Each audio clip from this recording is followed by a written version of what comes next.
baik 01 Amin maupun 03 Gama ya Ganjar Mahfud ini kan dalam posisi senasib sepenanggungan ya. Pertama kubu Amin ini dalam tanda petik dijauhi istana, Hmm. ya. Kemudian kubu Ganjar Mahfud ini ditinggalkan istana. Bisa jadi ada euuh pakeuuh ya, ada kesungkanan, ada keseganan dari Pak Surya dengan Ibu Mega yang notabene lebih senior ya, pengalaman politiknya panjang gitu. Nah, dibandingkan Pak Surya Paloh dengan Prabowo misalkan, Hmm. sama-sama alumni Golkar ya, punya cerita, punya benang merah yang nggak terlalu jauh beda lah. Bukti bahwa 0103 dalam tanda petik nih secara informal bersama dalam satu kubu.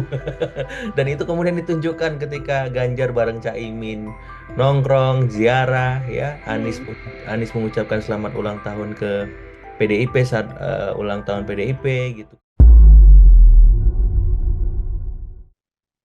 Tribunnews on Fokus. Tribuners hari ini kembali menjumpai Anda bersama dengan saya Nila Irda. Peluang koalisi Tribuners di putaran kedua saat ini kian menjadi perbincangan. Setelah adanya komunikasi bahkan pertemuan antara Timnas Amin dan juga Paslon 03 Ganjar Mahfud, bahkan kini Partai Nasdem yang juga mengusung Anies Baswedan dan Mohaimin Iskandar sudah membicarakan peluang koalisi bersama dengan Paslon 02 Prabowo Gibran terkait saling bersama atau saling berkoalisi antar tiga poros dalam kontestasi Pilpres kali ini Tribuners. Saya akan membahasnya bersama dengan Direktur Eksekutif Trias Politika Strategis. Ada Mas Agung Baskoro dalam sambungan Zoom bersama dengan saya. Terima kasih banyak sudah bergabung, Mas Agung. Selamat sore. Sore Mbak Nila, sama-sama terima kasih juga saya ini. Siap. Ini kita membahas dalam On Fokus tema hari ini adalah bagaimana kemudian sudah tampak ada saling buka pintu begitu ya untuk kemudian bisa berkoalisi atau saling melebur lah kalau kita berbicara soal bagaimana nanti Pilpres akan berjalan dua putaran. Saya mau minta pengantar terlebih dahulu dari Mas Agung mengamati adanya poros koalisi yang rasa-rasanya sedang saling senggol untuk bersama begitu ya. Iya, iya, ini menarik Mbak Nila Hmm. karena memang apa kan sampai kita bahas per sore atau malam nanti peluang Pilpres itu masih dua putaran. Di banyak temuan survei kredibel menempatkan memang pasangan 02 masih unggul dalam kisaran 45 sampai 47% ya dibanding Anies ya maupun Ganjar gitu. Anies di peringkat kedua, kemudian Ganjar di peringkat ketiga. Nah, ketika sebelumnya ramai dibahas soal peluang bersatunya kubu Amin dan Gama ya Hmm. ketika Pilpres dua putaran, maka yang menarik mulai pekan ini sudah ada arahan 02 ya pagi Prabowo Gibran membuka komunikasi ke Gama maupun ke Amin. Karena memang peluangnya sama besar dan kita tahu bahwa Prabowo Gibran ini menjadi titik temu ya, titik Hmm. tengah secara ideologis dari pemilih Anies Muhaimin maupun Ganjar Mahfud kalau kita cross tabulasikan hasil survei-survei kredibel tadi. Ya, jadi siapapun yang masuk ke putaran kedua, maka suara eh, dari pemilih Amin maupun dari pemilih Ganjar itu akan bermigrasi secara rasional ke kubu Prabowo Gibran ya, kubu 02.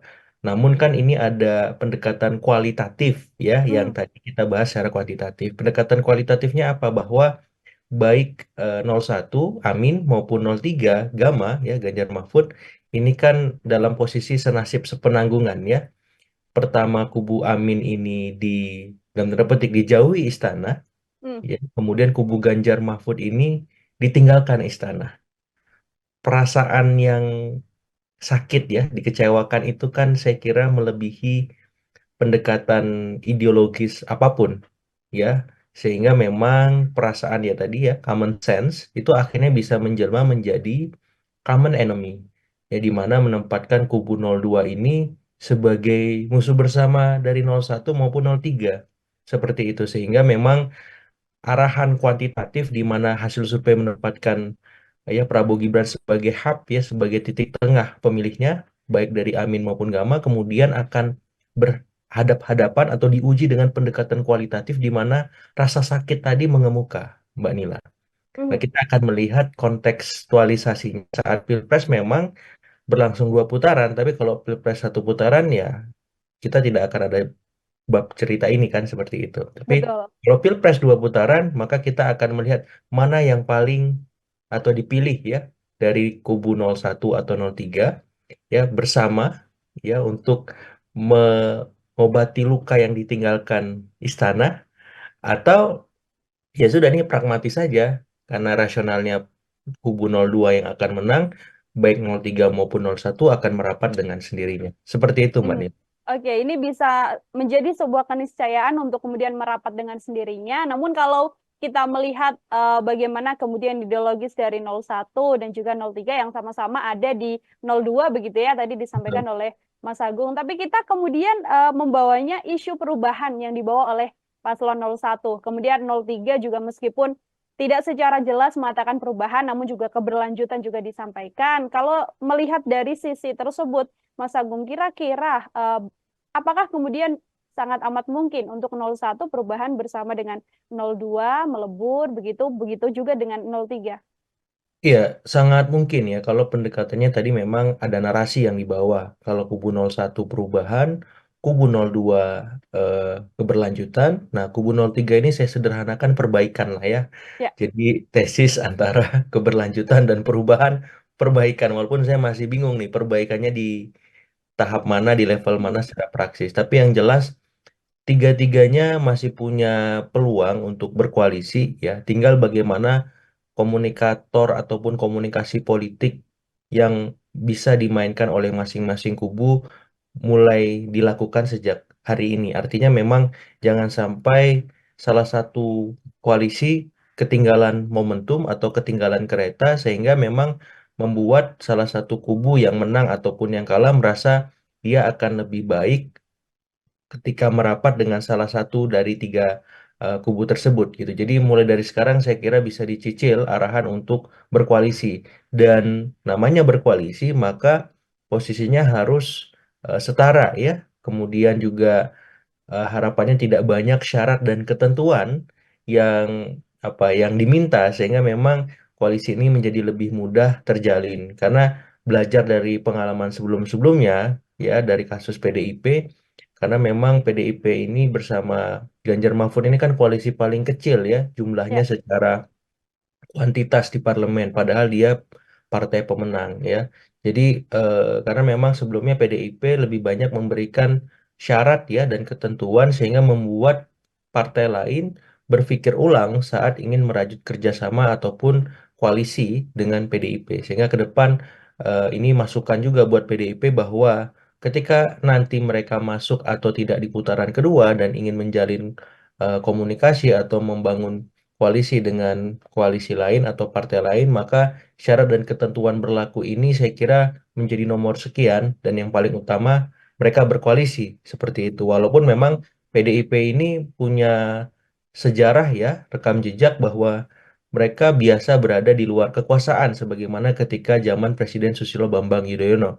2 periode mereka berada di luar kekuasaan dan 2 periode mereka tahan tidak berpihak ke koalisi manapun ya, dan itu berhasil, dan benih atau bibit hasil dari keteguhan sikap mereka dipanen saat Presiden Jokowi berhasil menang dalam Pilpres 2 periode juga seperti itu. Jadi Mhm. saya melihat di PDIP ini yang agak sukar ya membuka diri atau membangun koalisi dengan kubu manapun karena memang eh, mereka punya syarat dan ketentuan yang saya kira mungkin agak membuat siapapun berpikir eh, berulang ya ketika memang mau mendekat dengan PDIP seperti itu. Dengan partai lain bagaimana? Saya kira dengan partai lain cukup cair ya, Ya. cukup terbuka peluangnya karena memang sama-sama ingin punya arahan bisa berada tetap di orbit strategis kekuasaan. Seperti Mhm. itu, Mbak Nila.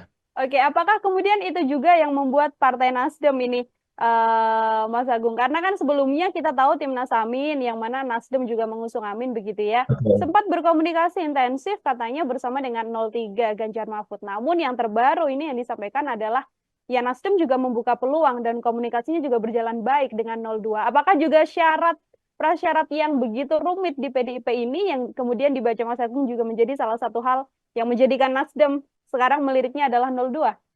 Iya, saya sedang berimajinasi ya dalam Mhm. konteks Nasdem ini kan kingmakernya Pak Surya Paloh ya. Ya. Kalau misalkan di PDIP Ibu Megawati. Nah, saat komunikasi antar keduanya mungkin ya cair, hangat, tapi dalam konteks lain bisa jadi ada euuh pakeuuh ya, ada kesungkanan, ada keseganan dari Pak Surya dengan Ibu Mega yang notabene lebih senior ya, pengalaman politiknya panjang gitu. Nah, dibandingkan Pak Surya Paloh dengan Prabowo misalkan, Hmm. sama-sama alumni Golkar ya, punya cerita, punya benang merah yang nggak terlalu jauh beda lah, seperti itu. Jadi saya melihatnya ketika saya berimajinasi dalam posisi ketua-ketua umum tadi ya, Gerindra, Nasdem, dan PDIP, maka memang secara personal akan lebih mudah bagi Nasdem berkomunikasi dengan kubu Gerindra atau Prabowo Gibran ya, apalagi dengan Presiden Jokowi kan. Pak Surya Paloh dengan Pak Jokowi itu sangat cair gitu. Walaupun sekarang-sekarang ini apa relasinya masuk dalam fase perang dingin ya, Ya. seperti itu pasang surut. Tapi dengan Ibu Mega ini kan hal lain gitu ya, dengan senioritas dia, dengan kebesaran partainya, ya Bang Surya atau Pak Prabowo juga mau nggak mau harus menurunkan ya eh, posisi tawarnya di hadapan Ibu Mega ataupun PDIP karena memang PDIP ini partai senior ya punya rekam jejak yang panjang dalam pentas politik tanah air sehingga hal sederhana tadi yang melatar belakangi penjelasan saya bahwa memang secara komunikasi politik memang intensinya eh, lebih mudah ke Prabowo Gibran ketimbang Ganjar Mahfud seperti itu Mbak Nila. Mhm. Ini kalau kita membaca dari beberapa lembaga survei, Mas Agung, kan Ya, memang selalu paslon 02 ini unggul di posisi pertama begitu ya, dan betul. justru yang berubah saat ini beberapa lembaga survei mengatakan 01 ini berada di urutan kedua. Tapi Betul. 02 kan memang belum bisa mencapai 50% dari hasil beberapa lembaga survei. Artinya besar kemungkinan ini akan berjalan dua putaran. Kalau kita melihat dari hasil survei saja kan yang berkemungkinan masuk ke putaran kedua adalah 01 dan juga 02 begitu ya. Namun mengapa kemudian kalau dari kacamata Mas Agung, mengapa kemudian 01 ini juga tampak untuk sekarang bergerak untuk membangun koalisi? Padahal sedianya ya yang harus dikejar kan kalau secara logika ya 03, karena 03 yang nantinya akan tersingkir di putaran kedua. Kalau kita membaca sekilas dari hasil survei ya Mas ya. Betul, betul. Karena memang yang paling mudah untuk diajak komunikasi sementara ini kubu 01. Aha. Ini kan rasa sakitnya baru saja mengemuka dengan 03 ya Mbak ya. Mhm. Yang ditinggal ya baik oleh kader-kadernya, bahkan oleh Pak Jokowi sendiri seperti itu. Ini lukanya masih belum tertutup rapat ya. Jadi kalau diajak komunikasi orang lagi sakit kayaknya bakalan nambah-nambah gitu ya Mhm. kekecewaannya ya kekesalannya jadi maka kemudian diarahkan ke 01 walaupun kansnya mungkin 01 ini yang akan dihadapi oleh kubu 02 Ya. ketika Pilpres berlangsung putaran dan hasil surveinya sementara ini menempatkan 01 dan 02 unggul dari 03 jadi saya melihatnya memang ada uh, apa barrier politik yang cukup berat ya sukar untuk dihilangkan di kubu 03 saat berelasi dengan kubu 02 karena memang ini baru saja terjadi ya. Kalau dengan kubu 01 ini kan sudah sejak setahun setengah yang lalu ya Mhm. berhadapannya. Tapi dengan kubu 03 ini kan ya mungkin pasca MK mengeluarkan putusan itu ya baru meruncing menguat bahwa ada perbedaan haluan politik ketika Pilpres 2024 berlangsung antara Istana dengan PDIP dan itu sangat dalam melukai ya hati sanubari bukan hanya ketumnya tapi juga kader-kader loyal di kubu Partai Berlambang Banteng. Hmm. Kalau kita membahas bagaimana Presiden Joko Widodo ini, Mas Iya. Agung, apakah power cukup besar juga yang saat ini dimiliki oleh Presiden Jokowi ini bisa menjadi salah satu sudut pandang untuk poros koalisi baik itu 01 dan juga 03 untuk kemudian memutuskan untuk oke mau tidak mau kita harus melebur karena ada sosok Presiden Jokowi di sana. Iya, otomatis ya karena memang Hmm. kan tadi ya common sense ditinggalkan dan dijauhi oleh istana ini membuat apa ya kok 02 ini menjadi common enemy dan itu terbukti dan dikuatkan dengan saat debat berlangsung ya.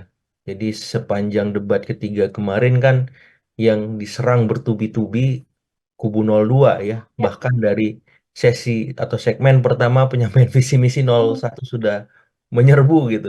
Kemudian disusul 03 ya, mulai segmen keempat sampai segmen kelima, puncaknya ketika dikasih skor penilaian soal apa namanya kinerja Menhan, itu saya kira bukti bahwa 0103 dalam tanda petik nih secara informal bersama dalam satu kubu. Dan itu kemudian ditunjukkan ketika Ganjar bareng Caimin nongkrong ziarah ya, Hmm.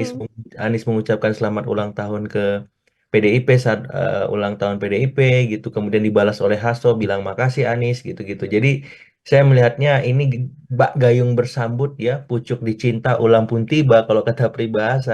Ini Hmm. ada satu ruang yang memang terbuka dan itu bisa saling diisi oleh 01 maupun 03 saat menghadapi Pilpres ya, baik konteksnya saat ini ya ketika debat kemarin terjadi maupun nanti ketika Pilpres 2 putaran, dan kita akan menunggunya lagi di debat keempat antar cawapres apakah Ya.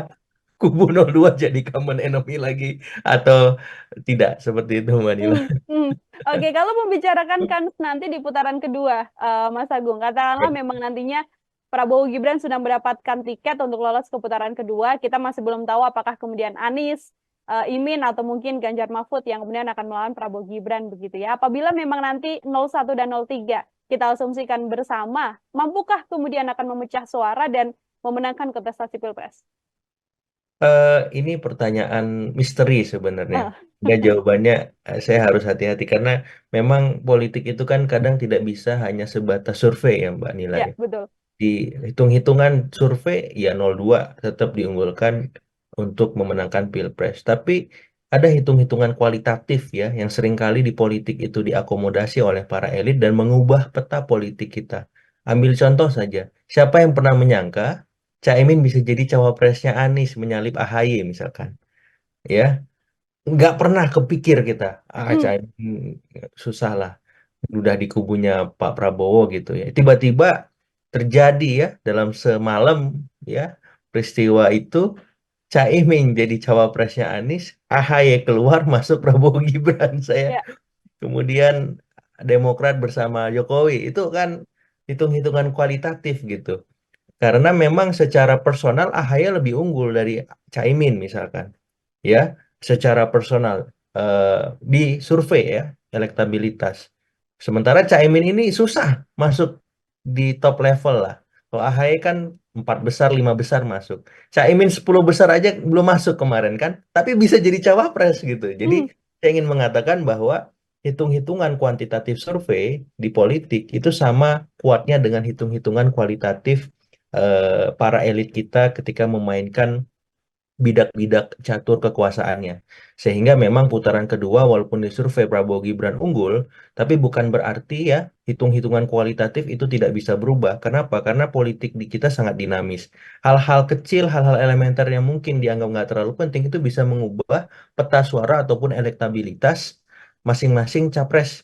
Ya, sehingga kehati-hatian dituntut agar apa performa elektoral mereka tetap terjaga bahkan dalam tren kenaikan. Sederhananya begini, ketika kemarin di survei kredibel Prabowo Gibran sudah masuk di level 40-45 1,5 bulan yang lalu, harapannya kan bulan ini sudah bisa masuk tren 50 ke atas ya Mbak Nila.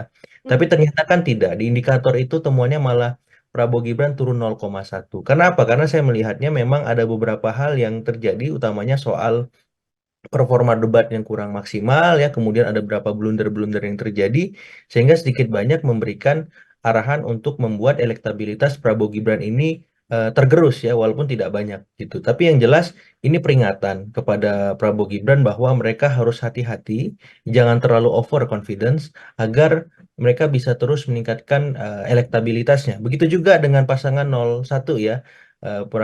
Anies Mohaimin juga jangan terlalu over attacking ya, kesannya nanti apa namanya offside ya, apa karena kita bukan eh, demo apa demokrasi ataupun tradisi politiknya seperti di Amerika atau di negara-negara liberal yang bisa Hmm. nyerang habis-habisan gitu, kemudian pemilih puas nggak juga, malah nanti pemilihnya jadi kasihan ya, yang untung 02 misalkan. Jadi boleh kita nyerang tapi jangan berlebihan. Nah, ke 03 masukannya juga jangan terlalu bertahan ya, overbalancing gitu. Karena takut ini takut itu tersandera ya Hmm. dengan narasi tadi, narasi keberlanjutan dan perubahan, akhirnya nggak ngapa-ngapain kan.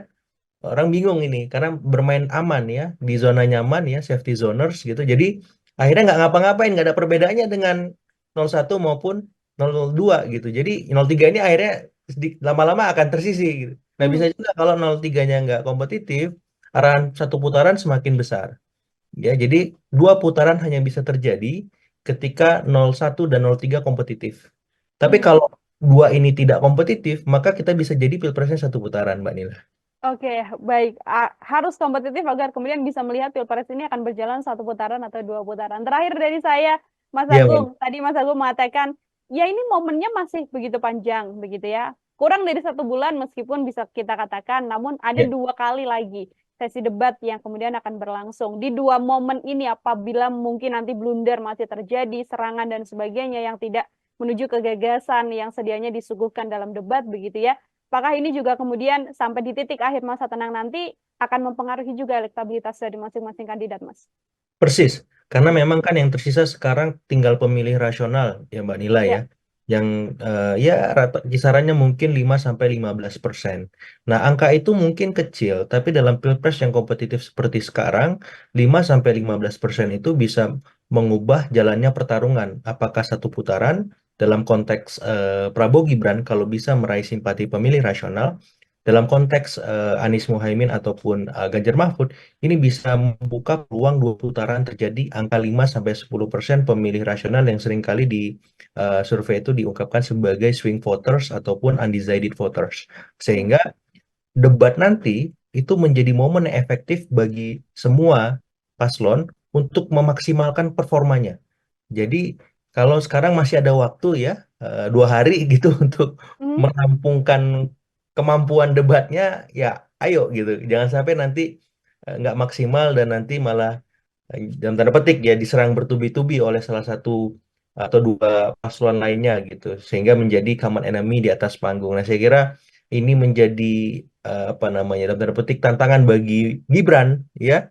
Setelah kemarin bisa dia menunjukkan kemampuannya, sekarang diuji apakah benar demikian ya dalam posisi dan situasi kehangatan ya pasca debat ketiga capres kemarin ya, di mana Prabowo memang menjadi center of apa namanya, of attraction Oh. dari Anies maupun Ganjar ya. Apakah Gibran bisa melepas itu yang menjadi center of attraction, misalnya Caimin misalkan ya, sebagaimana debat sesi kedua di mana Caimin diselepet oleh dirinya sendiri akhirnya kan, seperti itu. Nah, apakah Gibran mampu membalik ya persepsi dan opini publik yang menempatkan Prabowo Gibran memang ketika debat atau kurang siap gitu.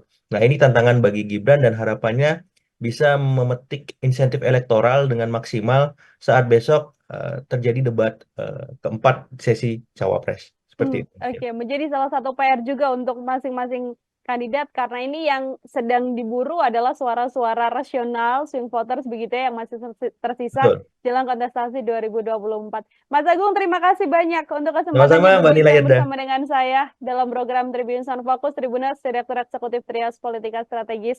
Sekali lagi Mas Agung, selamat beraktivitas kembali. Semoga di lain kesempatan kita bisa berbincang. Siap, selamat beraktivitas semuanya. Mari. Ya, Tribuners, demikian obrolan saya bersama dengan Direktur Eksekutif Trias Politika Strategis, Mas Agung Baskoro. Nantikan obrolan saya lain dengan tema-tema lainnya bersama dengan narasumber-narasumber lain yang pastinya saya Nila Irda pamit undur diri. Terima kasih dan sampai jumpa. Download Tribun X sekarang. Menghadirkan lokal menjadi Indonesia.